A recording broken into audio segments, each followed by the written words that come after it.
પૂર્વ કોર્પોરેટરનો વિડીયો ગઈકાલે રાતથી વાયરલ થયેલો છે. મારા ધ્યાનમાં મોડી રાત્રે એ વિડીયો આવ્યો. સવારે મેં વિડીયો ફરીથી જોઈ અને એ પૂર્વ કોર્પોરેટરને મેં ફોન કરવાનો પણ પ્રયત્ન કર્યો.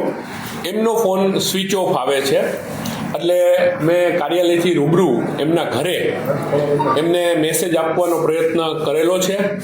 એમની સુધી મેસેજ પહોંચી જશે એટલે એમનો મને ફોન આવશે. હું આવી રીતની વાત આખા શહેરમાં આ વિડીયો વાયરલ થયો છે ને આપના મીડિયાના માધ્યમથી મને અનેક ફોન આ બાબતનું પૂછવા માટેના આવી રહ્યા છે અને આપ પણ અત્યારે રૂબરૂમાં પણ મને આ વસ્તુ પૂછવા આવ્યા છો.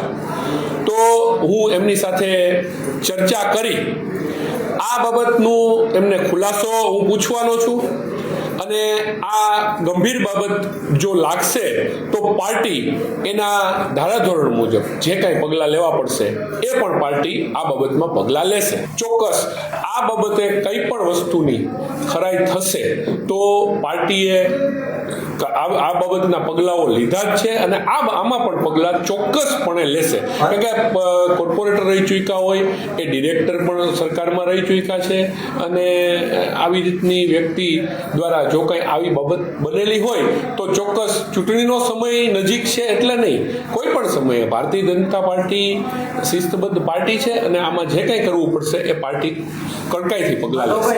એમનું કહેવાનું એવું હોય પણ એમણે મારી સાથે હજી વાત નથી કરી. મેં સામેથી પ્રયત્ન કર્યો હતો પણ એમનો ફોન સ્વિચ ઓફ છે એટલે મેં કહ્યું મેં રૂબરૂ અહીંથી કાર્યાલયથી કોઈ જઈને એમને કહેશે એટલે હું એમની વાત સાંભળી લઈશ. પણ એવું કંઈ ભારતીય જનતા પાર્ટીમાં આવી રીતનું કોઈ અમારા કોઈ કાર્યકર્તા ષડયંત્ર કરે કે એવી કોઈ વાત નથી. મેં વિડીયોમાં એ જોયું એ જે રીતના જવાબ દે છે અનિલભાઈ મકવાણા. હું કોઈ વસ્તુ છુપાવવા નથી માંગતો કેમ કે એમનું નામ બધાને ખબર છે અને હું એ નામ ન લઉં તો મારી ઓલી ગણાય. એટલે અનિલભાઈ મકવાણા મારા જે પૂર્વ કોર્પોરેટર છે કોઈની સાથે વાત કરી રહ્યા છે, પૈસાની લેતી દેતીની વાત છે.